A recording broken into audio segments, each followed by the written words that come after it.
My name is Joy. I work in the human resource department at a company where my father is the CEO. HR plays an important role in employee development and organizational growth, making every day fulfilling for me.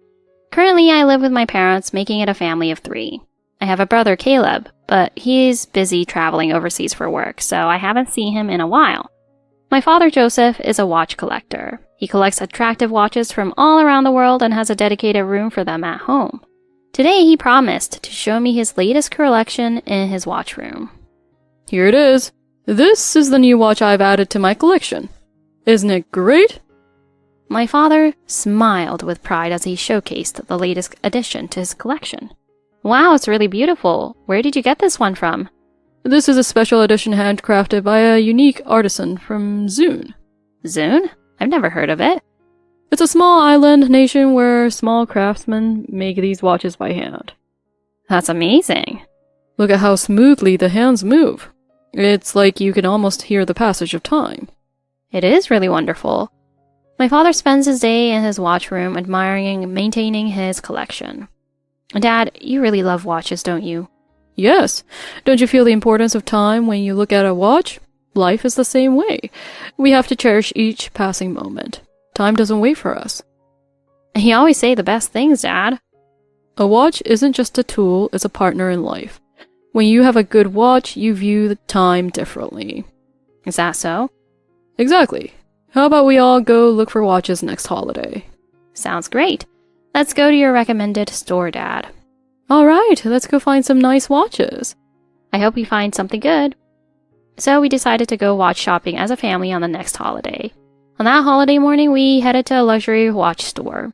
It's a store my father has known for a long time, but hasn't visited recently.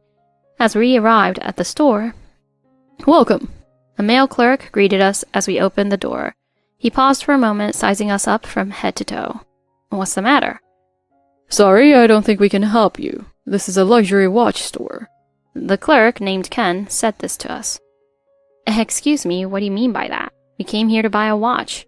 Oh no, you're misunderstanding. We're a high-end watch store, not just any watch shop. The watches here range from thousands to tens of thousands of dollars.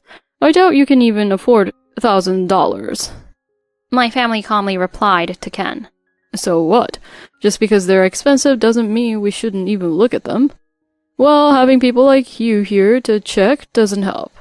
You can't buy them anyway, so it's just a waste of time. What is wrong with this clerk? I couldn't hide my frustration as I spoke to Ken. You're really rude, you know. I can't believe how rude this clerk is acting. Sure, we're dressed casually today, but it's not like we're wearing anything inappropriate. Our family loves a casual style, but we know how to dress for the occasion. Our customers are always elegantly dressed celebrities. It's really annoying when poor people come in just to check. What are you saying? Does this store choose its customer based on clothing? Yes, exactly. We can tell by just looking at your outfit.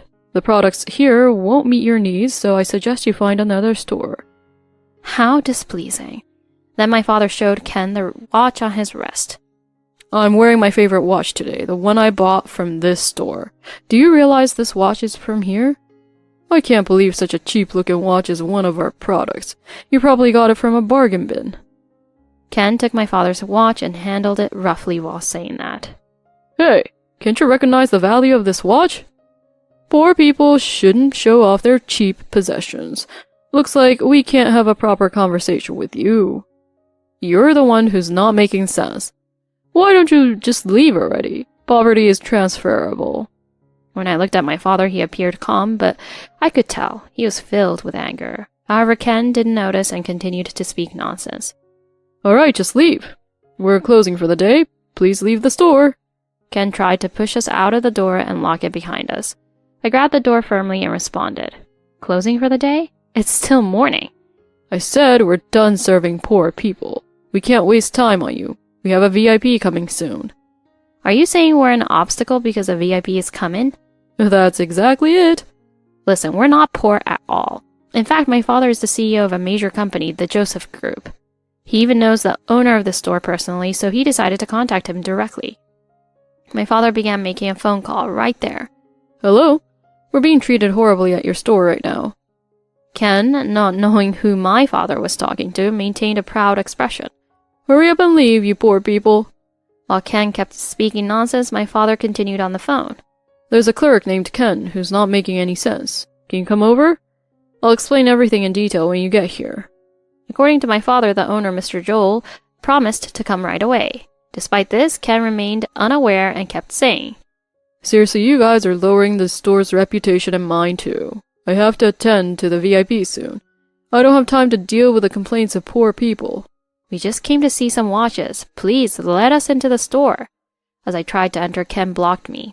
If you try to enter, I'll call the police. We were stuck in a dead end for a few minutes until Mr. Joel, the owner, rushed in.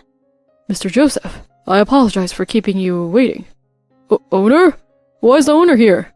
Mr. Joel shot a sharp look at Ken. What on earth is going on here?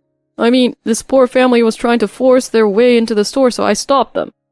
What are you talking about? Oh, I sincerely apologize. I don't know how to express my regret to the members of your group for this kind of rude behavior. Oh, the Joseph group? You mean that? Yes, Mr. Joseph is the head of the Joseph group. And this is his wife and daughter. Oh, but their clothes. Our family just likes wearing comfortable, easy-to-move-in clothes. Ken turned pale and began to tremble. At that moment, the door opened again. It seemed like the VIP we were waiting for had arrived, and Ken quickly moved to greet them. Welcome, Mr. Caleb. We've been expecting you. However, the VIP ignored Ken and headed straight for us. Hey everyone, sorry to keep you waiting. Now that I'm here, you can relax. The VIP who arrived was none other than my younger brother, Caleb. I have some important business today, and I thought I'd stop by. I heard what happened. Caleb turned to Ken with a cold smile. Hey, Mr. Ken. I heard you've been treating my dad pretty badly. Wow, Caleb. You're really rhyming in English. And you even insulted his watch, didn't you? Ken stood there trembling, unable to say a word. Caleb, you know as well as I do that this watch is incredibly valuable. That's right. It's a precious watch because it's a Pani watch. I didn't know. This is one of our 6 Watch Collectors Club, or rather our Special Watch Galaxy Club's ultra-premium pieces. It's not something you can easily get your hands on. You said you liked watches, but you didn't know this one? No, I mean, the price or fame of a watch doesn't matter. What matters is your attitude toward customers who love watches. I can't recommend a store with clerks like you to members of the Special Watch Galaxy Club. That's true, or to the Pawnee Group. That would be a huge problem for us. Without recommendations from people like Mr. Joseph, our small store can't survive. I sincerely apologize. We'll make improvements immediately so the members can be rest assured. Okay, then we need to refresh the store's service first. Yes, you're absolutely right. Mr. Joseph, I am truly sorry for the employee's rude behavior. We will ensure this does not happen again. Oh, I have a good idea. It seems Caleb thought of something. Hey, why don't you send the clerks to SIS for employee training? SIS is a specialist in employee training, right? That's a great idea. What do you think, Joseph? SIS training is definitely excellent. You can count on us. Please, it would be an honor to have Mr. Joseph train our staff. Deal settled then. Just so you know, my training is pretty tough. By the way, what are you going to do about that clerk, Joel? Of course, he'll be dealt with harshly. Ken, come over here. The owner grabbed Ken by the collar and dragged him to the back of the store. You could hear the owner's angry voice and Ken's excuses for a while. Thank goodness for Caleb. Seriously, you saved us. Thanks a lot, Caleb, but how wonderful to know that you are a VIP. No problem at all.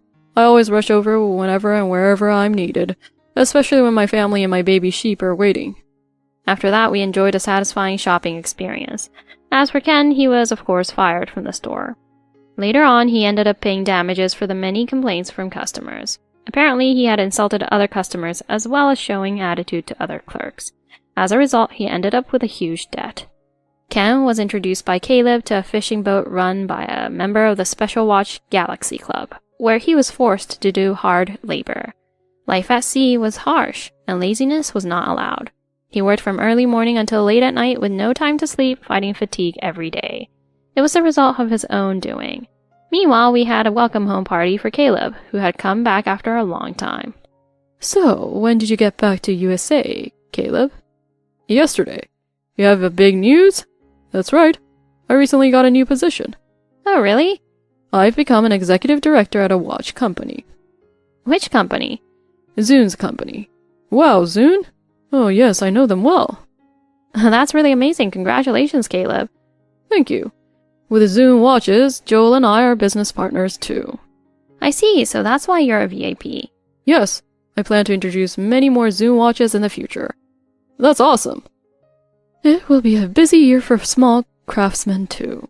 Well then, let's toast with our traditional homemade pudding to celebrate Caleb's success and the prosperity of the Joseph family. Wow, homemade pudding. For the prosperity of the Joseph family and Caleb's success, cheers. Cheers! Let's continue to work together as a family. Thank you for watching. What kind of adventure will the Joseph family have next? Stay tuned to find out. Hey, you don't need to visit Matthew in the hospital. Huh? Poor guy. Apparently the brakes on his car failed and he ran a red light. He has many fractures in both legs. He probably won't ever walk properly again. Well, it might be your fault, you know? You're the daughter-in-law, yet you talk back to us. I'm sure you brought this bad luck upon him. But Matthew is at home. I'm Megan. I've been married to my husband Mike for 20 years. I'm a working mom. How have you been lately, Mom? Oh, ever since your dad passed away, I just haven't felt like doing anything. Oh, I see. My father-in-law recently passed away suddenly from an illness, and since then, my mother has been completely hopeless. So, to her helper, we decided to move in with my in-laws. Thank you, Megan, for living here with me. No problem, Mom. You don't have to worry about rent or anything. Just take it easy and think of this place as your home. Thank you so much. Previously, we were living in an apartment, but our only son, Matthew, graduated from high school and got a job, so he moved out. The place felt too big for just the two of us. Living with my mother-in-law had been peaceful and without any issues until now. I'm home! Oh, you're back. Why are you getting home so late? Oh, I'm sorry. I had to stay late at work. That is what you always say. Is it really true? Her sudden question caught me off guard. Anyway, as the daughter-in-law, your job is to take care of the house. Mike had to settle for a microwave dinner tonight. But... No buts. When it was just the two of you, Mike understood your work situation and never complained when you couldn't do the house chores. This is unbelievable. So how long are you planning on working? Well, I like my job, and as long as I'm physically able to... Stop it already. Are you trying to ruin this family? What kind of job do you even have? I'm a sales representative for an insurance company. Selling intangible things like that? Why bother? Quit that job right now and stay at home. Don't you understand that at your age? Even if I argue, my mother-in-law insists on me quitting my job. Besides, why do you need to come home so late? It's busy season. Is that so? You're probably seeing another man outside. That's not the case. Maybe you're hitting the nail on the head. That's not true. Hey, Mom, what's going on? In the end, this argument was intervened by Mike and ended. Mom went back to her room looking dissatisfied. By the way, Megan, how long do you plan to stay here rent-free? But didn't you say we could stay here without paying rent? So you're planning to stay here for free? You really have some audacity. She's trying to get back on our original agreement without any hesitation. I can't believe she's acting like this.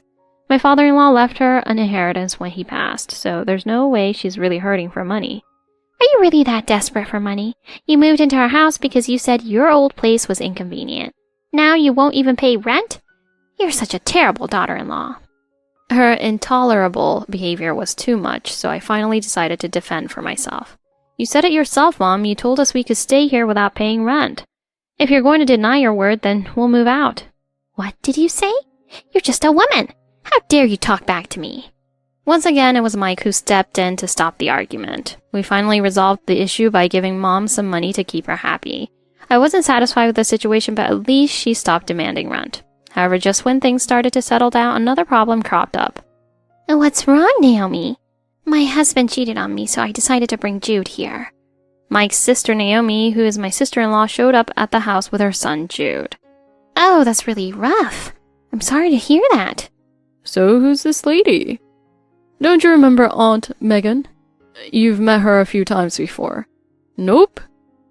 Why is she here depending on the family? Isn't this house crowded enough already? Jude had all the signs of a rebellious teenager with no manners. Thankfully, he was usually out with his troublemaker friends, so he didn't bother us much. Naomi, on the other hand, was another story. One day I realized my watch was missing. I've been forgetting things a lot lately, so I thought maybe I left it at work. Just as I was about to head out, Naomi came back home after being out all night. Good morning, Naomi. Out pretty late, huh? How is it your business, outsider? Wait a minute, is that my watch? Naomi was wearing the watch I always wear. Hey, why are you wearing my watch? Oh, relax. It was just lying around. You've got such a gloomy look, but you wear nice stuff. That's not the point. I saved up for that watch in my 20s, and it's really important to me. I see. That's why it looks so worn out. She casually tossed the watch onto a table and went into her room. Since then, I started noticing money disappearing from my wallet, among other things. I told Mom about it, but she wouldn't listen. Oh, don't become angry and complain over nothing. My Naomi would never do such a thing. I ended up bringing a small safe into the house to store my valuables, but it was a problem to unlock it every time I needed something from my wallet. What? The small safe I brought was broken into. Ugh, that's it. I've had enough. Naomi, we need to talk. What's up, Auntie? Why are you making a scene? Did you do this? You broke into my safe, didn't you? Oh, the safe is broken. Are you trying to blame this on me? Yes, I am. It was definitely you. Mom! Ugh, what now? Is this girl complaining again? Yes, she's saying I broke her safe. Maybe she lost the key herself, so she had to force it open. Yeah, it can be. You're really hopeless. If you hate us so much, just move out already. Of course, you'll be paying damages. Since you're an adult now, you must have saved up some money. It's a real trouble to deal with someone who accuses others of theft without evidence. How about we demand $100,000 for the trouble? I do have evidence. I showed her the screen of my smartphone. It had footage of Naomi and mother-in-law breaking into the safe. How can you? Well, nowadays, security cameras are small but high performance. Really convenient, isn't it? Now, how about you return the watch you stole from me? Naomi took the watch out of her back pocket and placed it on the floor. I can't live with people like you anymore. I'm moving out by tomorrow. How dare you? You're just a daughter-in-law. How can you act so high and mighty? Leaving the annoying mother-in-law behind, I left the house. The next day, a car with a red license plate pulled up in front of my former home. This car was a final gift from my husband to our son, with just a down payment paid for his job.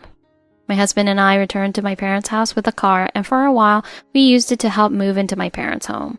Even though it was inconvenient for him, my husband stayed at his parents' house to help with the move. Hello? Oh, it's you, Megan. She sounded happy and told me. Why haven't you visited Matthew? Poor guy. Apparently the brakes on his car failed and he ran a red light. He has many fractures in both legs. He probably won't ever walk properly again. Well, it might be your fault, you know. You're the daughter-in-law and yet you talk back to us. I'm sure you brought this bad luck upon him. Seems like you got what you deserved. But he's here at home, though. Oh, stop with the bad jokes. I'm hanging up now. What's going on, Mom? Nothing. Hey, Megan. I was confused as Mike rushed into the house. What happened? Something terrible has happened. Naomi and Jude's car got into an accident. They're at the hospital near the station. We need to go now. Okay, let's go. Despite my confusion, I headed to the hospital. When I entered the room, Jude and Naomi were lying in bed. Both of their legs were wrapped in bandages, but they seemed to be conscious. Thank goodness their lives were saved. What happened? We were driving together and suddenly the brakes failed. We ran into a red light and then a truck crashed into us. The truck driver is fine, but look at us. I think I'll never walk properly again and Jude will need rehabilitation for a while. I see. Why did this happen? Why did the brakes fail completely? I'm going to sue the maintenance company. I'll get $1 million or even $10 million from them. Please, calm down. Naomi, usually so proud and arrogant, was now completely pessimistic and depressed. Didn't you notice that the brakes weren't working? Didn't you step on them even once before the accident? The accident site is reportedly 1 kilometer away from home. Well, I guess I was also careless too. Naomi dodged the question with an unclear answer. At the end of the room, my mother-in-law was pale and trembling. Mom, are you okay? Ah! My mother-in-law was staring into space, trembling uncontrollably. Mom, do you have any idea why this happened? Mike then spoke coldly. What? Don't shout on me. I have no idea. Mother-in-law answers in a voice that sounds like she's about to cry. Well then, we'll check the dashcam footage now. Naomi, you have a dashcam in your car, right? Yeah. Where can we view the footage? It should be available on your smartphone. Sure. I'll borrow your phone. Wait. Mike grabbed Naomi's smartphone and started operating it. Stop it. Are you a police officer or something? Be quiet, Mom. Mike scolded his mother and continued to operate the smartphone. What we saw there is, I'll make my daughter-in-law understand. Her son is like her, and he is not coming to me so much. So, I hate him. I'm glad he's getting a taste of his own medicine. What's going on? What is this? Now, what do you mean? Did you tamper with the car's brakes? I can't do something like that. Naomi's mother trembled and denied everything. She was clearly panicked and unstable. Mom, did you? Naomi's mother lost control and started to panic. It turned out she had mistakenly tampered with Naomi's car's brakes instead of Matthew's vehicle. I can't believe it. Mom, did you try to kill your own daughter? No, that's not true. I was aiming for that awful daughter-in-law's son's car. What do you mean? It was too dark to see clearly. Don't joke around. Naomi picked up a vase from the bedside and threw it at her mother. If I remember, Matthew always complained that Naomi often parked anywhere. I guess even this time Naomi parked randomly, so their parking space might have exchanged. So this is why mother-in-law was confused. You didn't park at your usual place. That's why you caused this mess. This whole situation could have been avoided if you hadn't done something like this.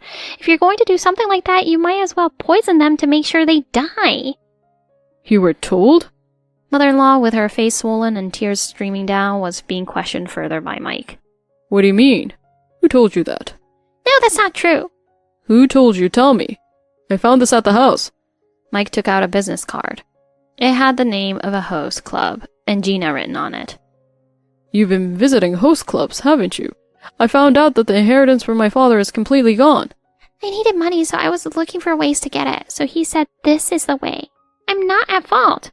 So you were trying to make it look like an accident to get insurance money? I will report this to the police, old woman. Completely crushed, Naomi's mother collapsed onto the floor. She was then carried away to a room. Well, that solves everything. What a terrible mother.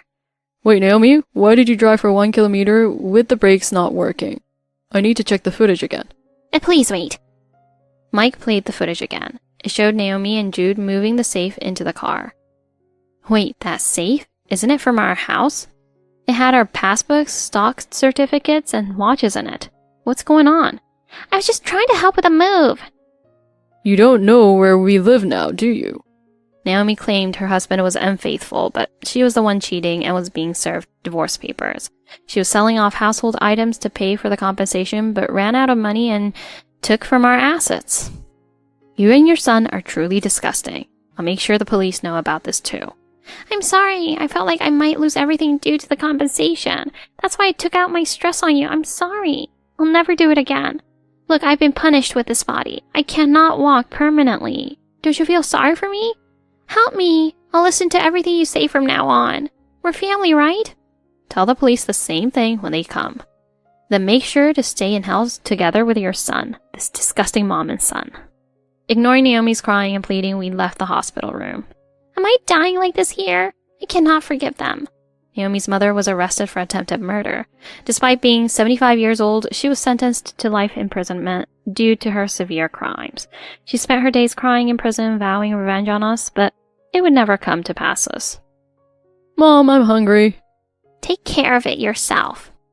Naomi and Jude now live in a rundown apartment on the outskirts of town. Naomi is unable to walk and Jude is in a depressed state due to his injuries. He's growing weaker by the day. As he is naive, he cannot even rely on government assistance. Alright, let's drive. Be sure to drive safely. This incident strengthened the bond within our family. Recently, we enjoyed a day trip together driven by Matthew. Our family's bond will remain unbroken forever.